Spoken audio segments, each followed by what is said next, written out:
Today I want to look at my last game jam game that I made for my own game jam. I just set myself a challenge, just picked a few themes, and I went with the best theme and developed a little game in 20 hours of work time. This was very much close to the 20-hour mark. I think I got this done in 1,180 minutes, and 20 hours are like 1,200 minutes. This is out of place. This is in this game I focused very much on the art side. I wanted to get a little bit, because I'm not an artist, more a programmer, and I want to try to get into art. And currently I'm looking into voxel. That was this game for.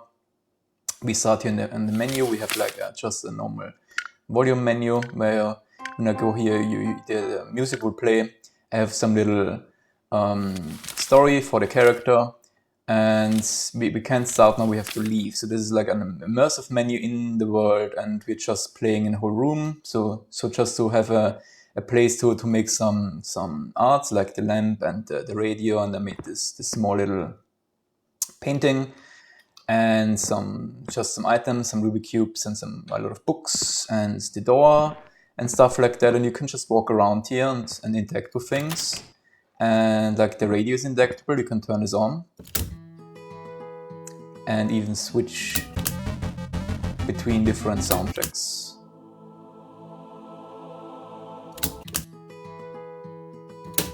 I've turned this very quietly. Not sure if anyone can hear this, but last time I just made the sounds a lot too loud, and I have a little flower. And you can also interact with the nightstand here, with the drawers. And yeah, you should memorize what's on the objects. That's kind of the game. This is kind of a hide and seek game. It's out of place. You have to find the thing that is out of place. So we have just 3 things here, some books here, and then we just go back to the thing and we press start. And suddenly everything goes dark and something changed.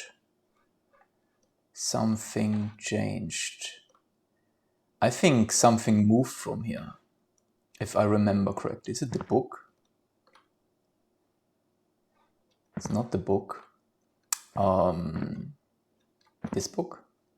Not this book. This book? This book? This book?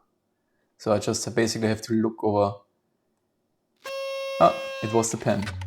Yeah, so we found the pen, and this round is over. That's basically the whole game. So it's just a little hide and seek. Pretty much just so I can focus a little bit on art. And if we go into the Godot editor, this again was made with the Godot engine. This is just like a room, and as you've seen with all of the objects in them, I have like for the object spawnings, I just have like a lot of spawn points. Each spawn point has, I'm not using this here anymore, each spawn point has like a spawn set, so I just have created in like the folder 3 spawn sets, like one spawn set that has like all of the spawn data, one that has like just small objects, and one that just has the umbrella. Because if I just go back in, I can also show you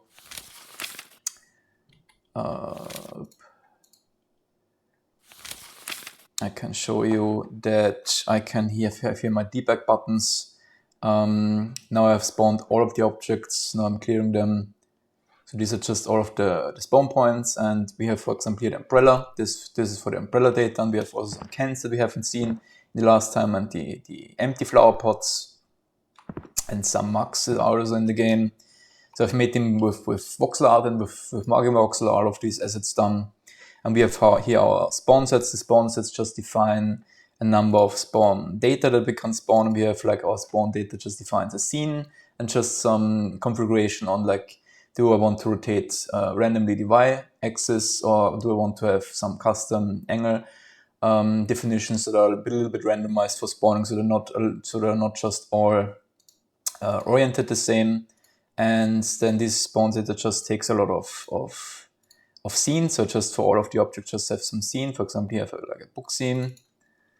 The books are actually, there are a few books in here, and I'm just randomly picking, if I create one of them, and I'm also coloring them in randomly. So there's a lot more variation in these like sub objects also. Other than that, there's not a lot more to this. Like the spawning is very simple. I just have the spawn points. And for the creation, when we just spawn, so when we look more a little bit into the scripts, when we create the room here, first we clear the whole room, then we just create a count of objects that we want to, or we have a fixed object count that we create. Then we just create a random range of the spawn points that we select. So we just spawn objects on the spawn points, and the spawn points just manage their own objects. So they always just hold an object and they just say, hey, just spawn one of the objects.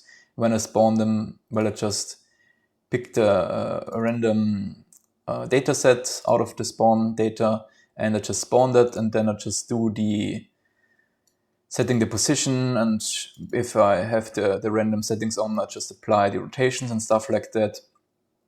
And then for the change, what I'm doing is also very easy. I just have like a create a change, and I just create two different changes. Either I add an object or I move an object. When I just add an object, that's very easy.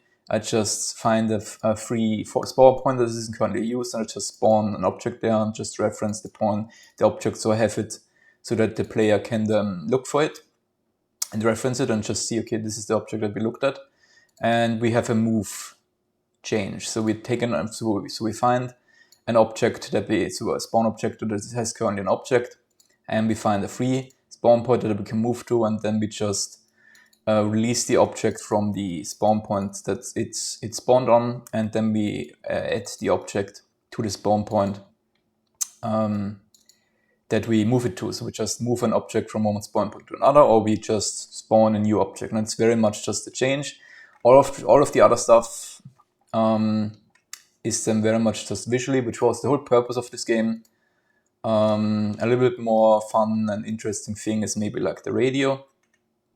If we want to look at this just quickly, like I think that's the last thing we should look at. The radio, if we look at like the voxel object, I made this as a voxel object. The voxel object is like just this, so without the buttons and without the antenna.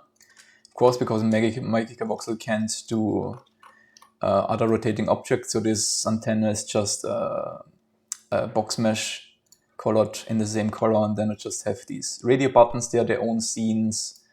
These radio buttons are just a button. I have like an interactable object. If I have an interactable object as a child of some static body or rigid body, anything that I get through like a raycast from the player, the interactable basically just has like an interacted event, and it can be enabled or disabled. And when it's not, when it's enabled, it just fires the interact action, and it also just has some weight highlights. I'm not actually highlighting, I'm doing it with the mouse. But the interactable allows me to just put this interactable in any kind of object, and then with the player allow me to basically call a function and interact with it. And with the radio buttons, so I just have these buttons on the radio. These are separate static bodies so that the player can find them and then find the reference to the interactable, so that he can click on each of them. If I showed it again for reference, leave. So if I hover the mouse over this, I have the interact highlight, and over this I have the interact highlight. Not on this because this is already pressed. I can't press it, so this has the enabled off, and I can just press the others.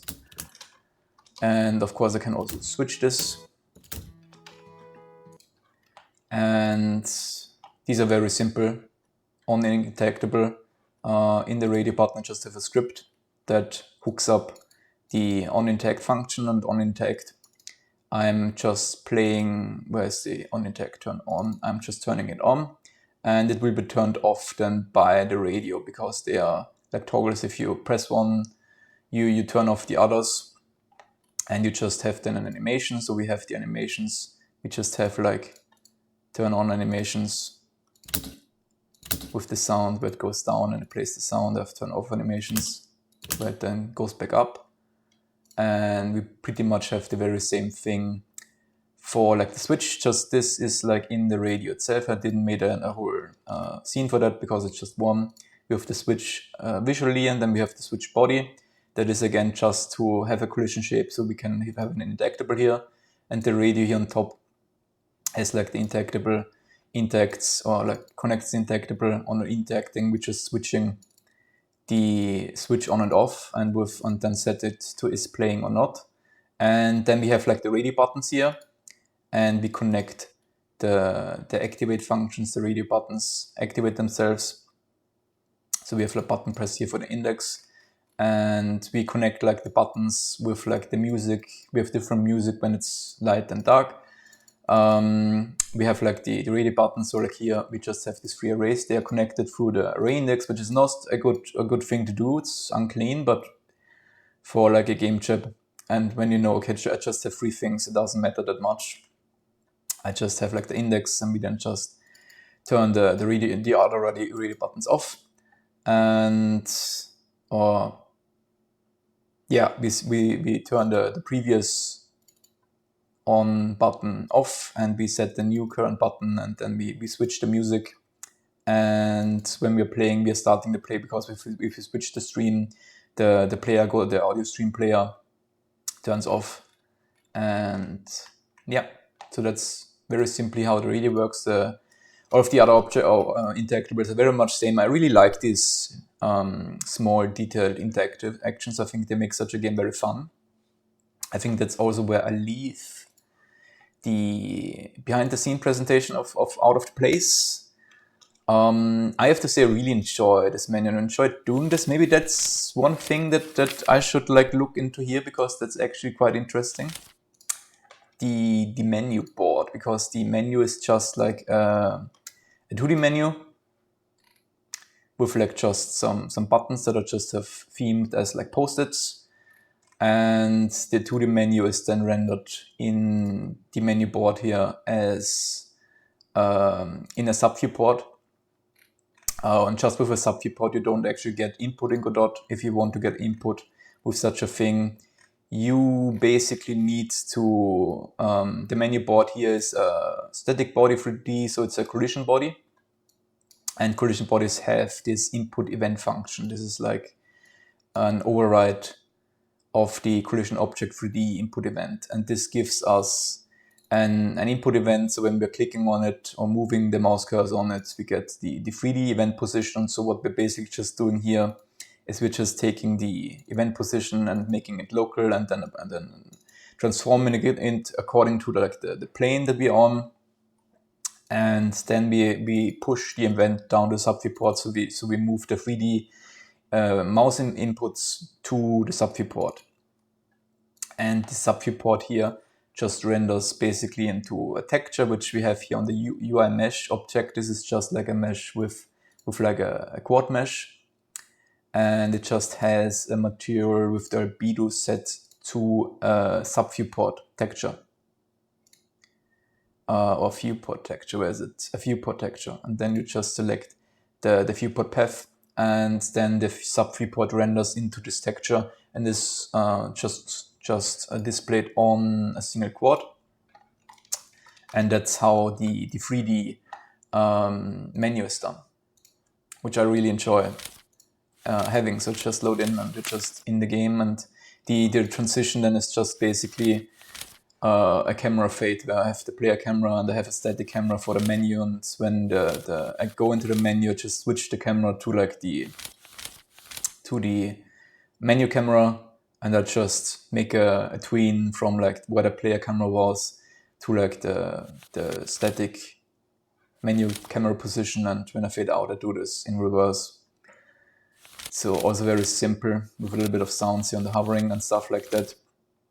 I really enjoy having done this. And the voxel art was quite easy, at least in this part to do. In generally, the voxel size here on like the bigger scale is like where voxel is like 2 centimeters big for like the big things. So like for the window, for like the all of the what's it called, furniture, and like the door and that stuff, have like voxels like 2 sets. The smaller ones, like the pen, has like voxel sizes of 1 voxel per centimeter, which in that space, like I think like the Mac does, the Mac still have like 2 centimeters, the other ones have just 1.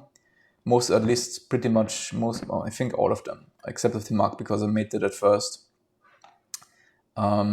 Which I was worried that it wouldn't fit, but actually I think it's not that much of an issue of having a little bit of smaller voxels with such like an art style here that at least here it doesn't mesh. So that's something artistically that I very much learned from this project.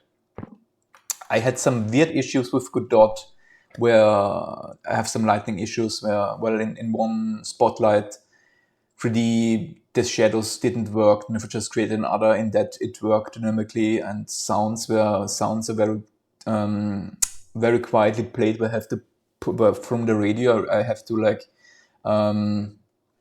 pull up the decibel volume for like the audio stream player to like 40 decibel high for some audio player notes and for others not. So it felt like a few things were a little buggy depending on notes, and we just create another note and then a new note it worked for some reason. So I had some Godot issues at that side.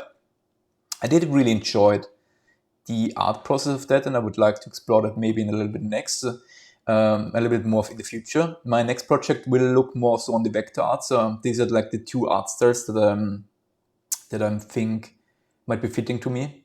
And so I want to explore them a little bit. So here I explore a little bit, not as much as I would like to the voxel art style. And in my next project, I want to focus a little bit more on vector art. And after that, I will maybe decide to lean a little bit more into one and another, and then focus on that and see which direction I really want to go. I had some issues, to be honest, with the lighting and even like a little bit with the performance. I assumed I tried a web build, but in web build I did a forward plus renderer, which I only read in the next project that it wasn't really supported in web, so I couldn't have done this project as like a web build because it's only working pretty much on Windows. But it might be the performance issue, might be a renderer issue on like the website, or like on the web build side. Yeah, other than that, what I very much learned from this project is that I really enjoy doing like these interactions. They're quite fun, and having like here's a little interactables and making things. I mean, I wasn't able to do much here because of the work time, and the room is still super empty, and there's not a lot here because it's just difficult to do a lot of things in like just 20 hours. But I really enjoy doing like where art and interaction and code and sound and all of that comes together. And I also really like to add a lot of small sound details. I really enjoy doing that, to be honest, and making things kind of detailed on the interaction side. I really like the interaction designs when it comes to those things, and that's something that you can do a lot better in 3D, at least from my feeling or from my experience of art, and in 2D. And stuff like the in-world 3D UI here. I really like such things, and I might have to look more into voxel art and doing a little bit more, trying then some characters maybe, also just a little bit more complicated stuff, and pushing that a little bit in future projects. That's out of place. I hope you have a good day.